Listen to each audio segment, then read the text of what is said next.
So welcome all of you to the conversation today on coaching questions. The intention here, let's have a little bit of fun. So we're going to talk about the coaching process. I've got actually a little acronym set up to show the flow of the coaching session.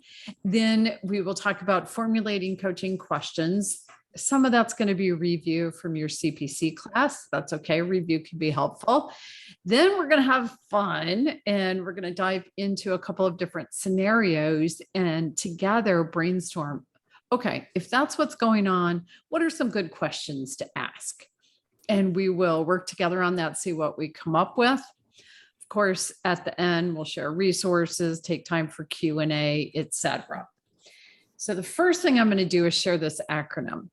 I take the word coaching, I look at the competencies, I look at the PCC markers, and from that, create this flow of the coaching session itself. At the very beginning, one of the things we know based on the competencies and the markers is we've got to ask the client a set of questions. We know this also because when recordings get assessed, this has to be there to have a session. It's defining the focus. So asking the client, what do you want to focus on? Getting their measures for success. How will you know this conversation was successful for you? What does it mean to you to have a successful conversation? And what is your agenda for the conversation? It is only when we ask those 4 questions, that wording or similar wording, that we can move into actually having a coaching session. From there, as we're moving through the conversation, we want to offer acknowledgement to the client, to the work they're doing, to what they accomplished, what they're experiencing. And we want to make sure we give them space to express themselves fully. As coach, we act in response to both the who and the what. When you look at the PCC markers, they specifically call that out. So in addition to talking about the job and the task, for example, we're also going to talk about the beliefs and the values and the attitudes and meaning for them. We're going to talk about the insights they get out of it. It's very important we customize the experience to their language, the way they like to say things and explore things, to their situation and circumstances, and to their emotions. Our job is to help them expand their thinking and exploration. That's where the coaching questions are really playing in to what's going on. We invite their reflection on what they're learning and their application of what they're learning. We notice their progress and support in planning, and we support them doing that. Now, what's interesting, and I'm sure you've all experienced it, so many times people forget to notice their own progress. They forget to acknowledge themselves along the way. And it's an important part of them staying motivated. We want to give them credit for what they accomplish and ask them how they want to close the conversation. The acronym literally guides us right through the flow of the conversation. All right, now let's dig into questions themselves. What are the key pieces to how we ask questions? The first and most significant is that the questions are short and simple. Somehow we have this idea that if we ask a really complex question, it makes us sound intelligent or it's profound or something. And the reality is what happens is clients get lost attempting to figure out what we're asking instead of staying in their own thinking. The shorter the question, the simpler the question, the more powerful it is. Coaching questions are future focused. Instead of asking about the past or the problem, we're asking about what they want, where they're going.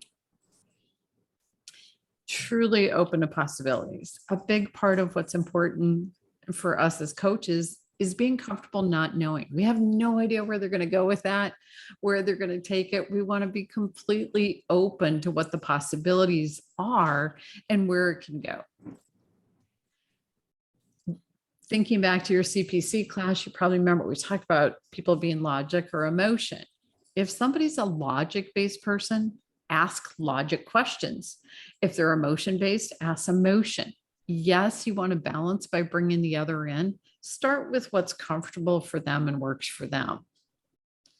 We also want to be aware if they're primarily passive in their communication style, which means they want a slower, softer, calmer pace and question versus more aggressive. They're okay with quick, fast, hard questions. It also plays into the space we hold for them afterwards. For the passive person, we're holding space so they can think. That means being silent. And sometimes that's really uncomfortable. We want to fill that silence. For 70% of the population, that's their time to think. And if we fill that silence, we interrupt their thinking. For the aggressive communicator, we're holding space for them to think out loud. They're saying things, multiple things, before they figure out what they want it to be.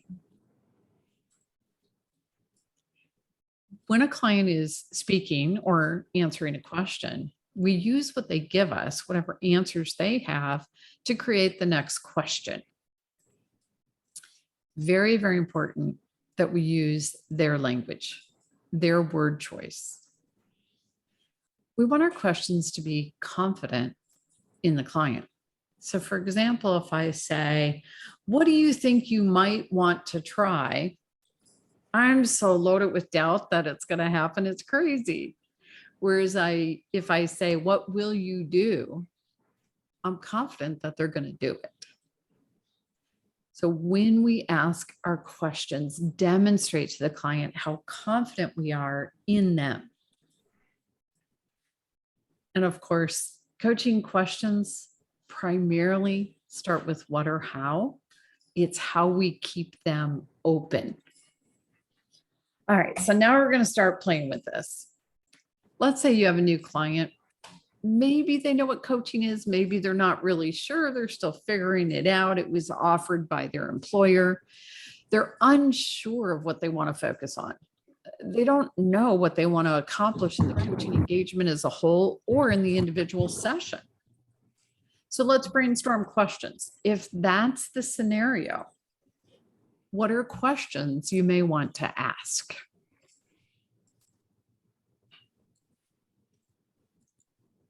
And please jump in with your ideas.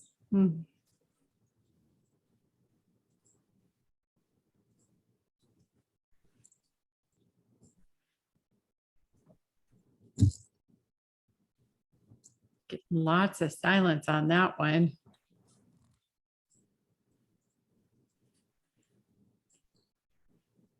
So I'm thinking things like, given that this is your time, how do you want to use it? What's another thing we can ask? Ask the client? Yes. I guess if it's related to their job, what are areas that they feel, I would start with something, good for them. What are areas you feel that you're doing very well in? Okay. And start that way. It starts on a nice, happy note for them. Yeah. And then from there, Marcella, I'm thinking, okay, so they share things they're doing well, and then we can invite them. Okay. And what are some of the challenges you're experiencing? Okay. With that awareness, what do you want to focus on in this conversation? Right.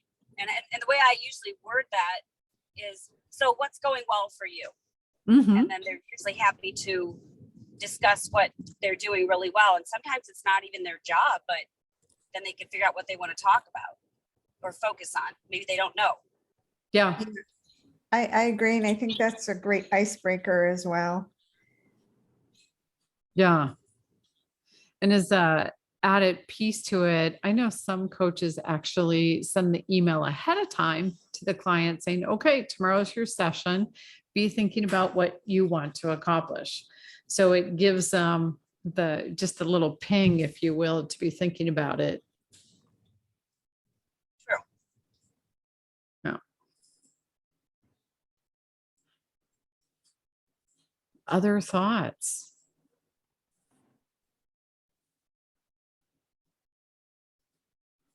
Okay, I'm gonna go ahead and bring up the next one. They're unsure what the possible solutions are for whatever challenge they're facing. What are questions that you can ask that will fit with that scenario? I would ask them, if you had a friend asking you the same question, what advice would you give to your friend? Nice. What's another one?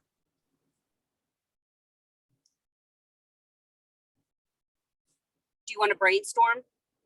Excellent. Do you want to brainstorm? Does everybody remember the reverse brainstorm from the CPC? Where you ask them, okay, what's the stupidest, dumbest idea you can come up with? Because it's easy to come up with stupid, dumb ideas, and then you start bringing in a little humor, and then you can move forward into good ideas. Yeah, I like that. It's almost like there's no dumb question. Right? Nope. No dumb answer, no dumb question. Good. If we go in keeping with that first one of, if your friend's asking you what advice you're going to give them, you can also say, okay, so if you went and asked a colleague, what will they recommend? Or if you asked your boss, what will they recommend? Back to taking them out of themselves. True. Yeah. Now, depending on what it is, if it's really something tough and we got to do a little bit of a push, it may be what happens if you stay in that place of not knowing a possible solution, or even what's the benefit of not knowing a solution.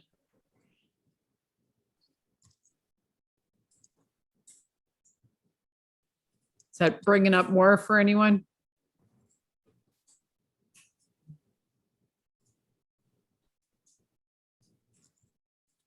I don't know. If someone asked me what's the benefit of not knowing the solution to something, that makes me really start thinking harder, because I don't ever want to not know for myself. There's always an answer. It may not be what you want, but I feel there's always an answer. So that might make me start, putting my brain in a process. I guess when I was little, my dad used to always say, you don't remember, it must not have been important. And they're like, oh my gosh, it was this, Yeah, exactly.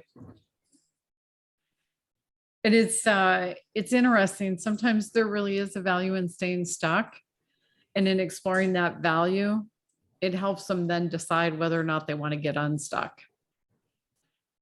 So in keeping with that thought, sometimes asking, how long do you want to stay there? How long do you want to not know? That's a good question. Oh, interesting. It's actually kind of deep if you think about it. How long do you want to not know? Yeah. It's funny. I was in a conversation with somebody. We all have kind of our own bubbles that we function in. And we were talking about that. And, sometimes it's kind of nice to go back to your own little bubble and be there because it's a safe place. And then sometimes it's time to go, okay, I got to take a risk. I got to step out. I got to go somewhere different, do something different. And even just exploring that reality can be helpful. Yeah. Good, good. All right, I've got one more. The client's stuck. They've planned how to move forward multiple times, and then they're not following through. So this is over a series of coaching sessions where they've come, they had the aha moment, they figured out solutions, they created their action steps. And then when you get together with them again, well, they didn't do anything. What are questions that fit there? I would look for a motivating factor. I would think they're missing a motivating factor. If nothing's really lighting their fire, there's got to be something that would light their fire that they want to do it for. If it's not for themselves, there's something and there's some reason that they're not doing it. Yeah. And literally that creates the question. What are the motivating factors? Yeah. Yeah, Good. what's stopping them Yeah. What's stopping them? and why? Yeah. What are the reasons? What's behind that? Absolutely. Maybe ask them to go over what the options were, and then it might refresh their memory and motivate them to go back and try it. I've even asked the question of what's going to be different this time in terms of following through.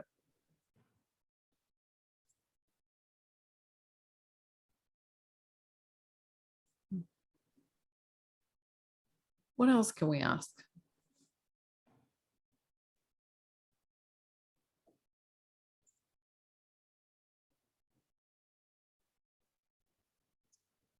Where do you see yourself in X amount of time? I mean, if it's a job, in 2 months, or if it's a situation where they're trying to get a new car, where do you see yourself, or on vacation or whatever that time frame would be, where do you see yourself at this time? Yeah. Because for some people, sometimes planning it, okay, I'm going to do this in a month makes it more manageable. It gives them a month to get their brain in the game, if you will, and do it. Nice. And it's, to me, it's often that piece of, okay, so there's value in not moving forward. What is it? Nothing changes. You're used to where you're at, and you don't have to be afraid of unknown. It's even if it's bad, it's known, and you know exactly what's coming at you. Exactly. Exactly. And then how high is this on the priority list? Or even calling out. Okay. Right. So the plan has been, different plans have been created for this 3 times or however many times. How many more times do you want to create plans?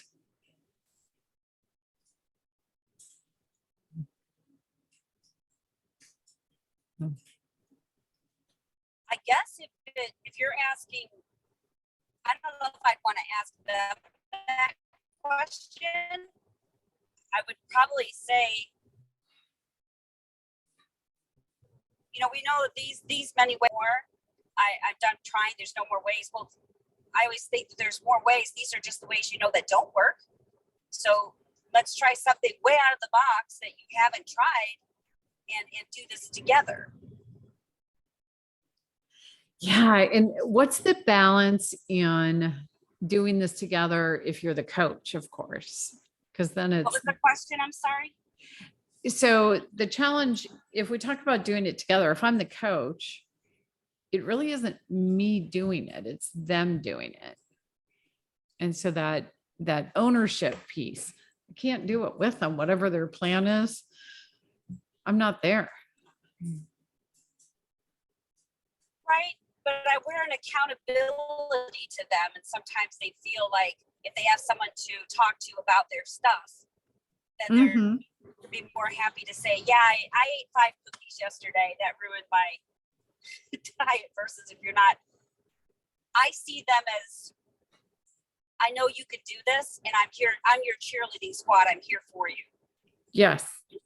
I'm here to bounce off ideas. I'm here to help you brainstorm. I'm here to be there for you whenever you need something. I'm not doing it, but I'm helping. Yeah. Yeah. And you, what you just said brought up the question, asking them, how will you hold yourself accountable? How will you keep yourself on track? Yeah.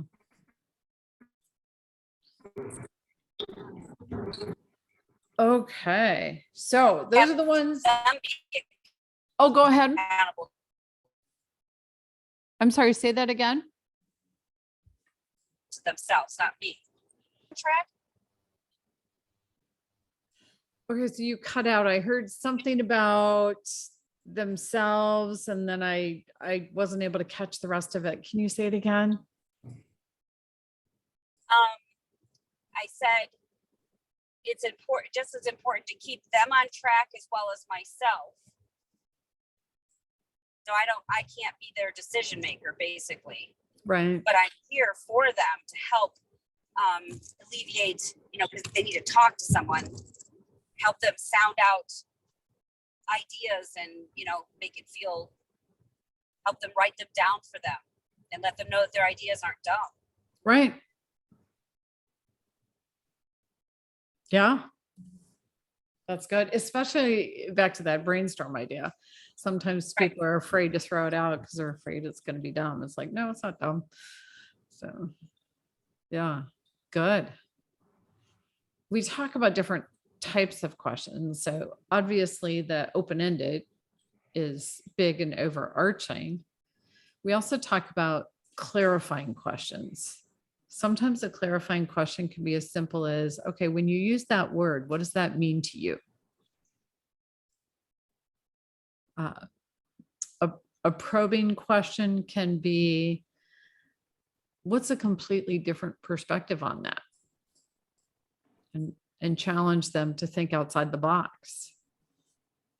An exploratory question may be related to, gosh, when you were saying that, you got really excited. Your voice got faster and louder. What's behind that? And exploring there. So those are a couple of thoughts. What are your thoughts or questions or sample questions about these different kinds of questions? I've said the same thing of like what you said, but I usually say, man, when you spoke about that, your eyes lit up and it sounds like you have a lot of passion for that. What drives that passion? Nice. Yeah. Why Yeah. is it so special to you?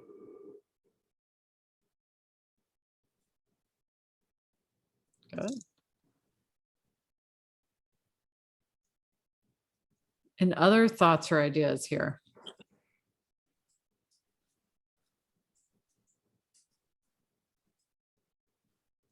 Quiet on those.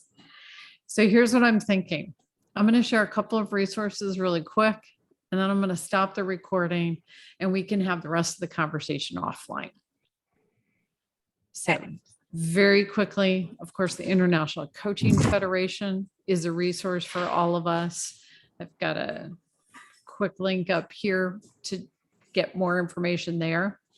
Coach 123, some of you may have heard of this, some of you may not know yet. So we are partnering with them, sister company, to place our graduates into coaching opportunities. So we're currently in the process of placing 15 coaches into an agreement with an organization that we have, and more of those are coming. So if you're interested in being available to coach, ask me about that. We can let you know how to register for it. Of course, we're very interested in being a resource and providing resources. So you've got access to the blog and the podcast and the books and the free webinars and everything here.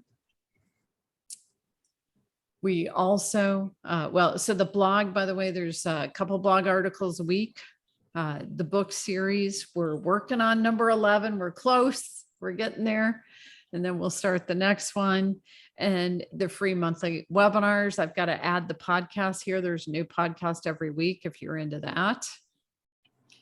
And of course, we also provide support for coaching programs in organizations, whether that's training, whether it's helping them set up and run the program, or providing the coaches. All of those things are available. And the coaches, all of you graduates, are ideally available for individual, group, or team coaching sessions inside organizations.